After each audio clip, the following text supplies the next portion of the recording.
একজন ফটোগ্রাফার ভাই তার পছন্দের মানুষকে বিয়ে করতে চাইছিল। বিয়ের জন্য হয়তো মেয়ের বাড়িতে প্রস্তাবও পাঠিয়েছিল।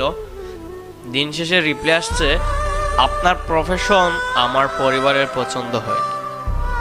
যেসব ফ্যামিলিদের ফটোগ্রাফি প্রফেশনটা পছন্দ না, সেসব ফ্যামিলির উদ্দেশ্যে কিছু কথা বলি। আপনারা কি জানেন, ফটোগ্রাফি কোনো সাধারণ পেশা না।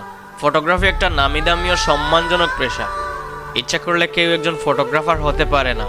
আপনার ব্যাংকে লাখ লাখ টাকা আছে, আপনার বাবার অনেক সম্পত্তি আছে, আপনি অনেক দামি একটা ক্যামেরা কিনতে পারেন, 4-5 বছরে ফটোগ্রাফার হতে পারবেন না।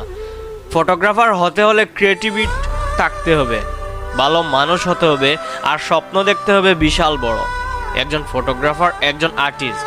ফটোগ্রাফি একটা আর্ট। আর একটা সেটআপের দাম শুনলে আপনার হার্ট ফেল করে মারা যাবে। আপনারা যে ভিডিও, গান, মুভি, নাটক দেখেন, সেগুলোর জন্য একজন কোরিওগ্রাফার, একজন সিনেমাটোগ্রাফার, একজন লাইট প্রডিউসার, একজন এডিটর এবং কয়েকজন মানুষ তাকে হেল্প করার জন্য। আবার সব নিজের মতো সাজানো। কিন্তু একজন ফটোগ্রাফার নিজেই কোরিওগ্রাফার, নিজেই এডিটর, নিজেই ক্যামেরা।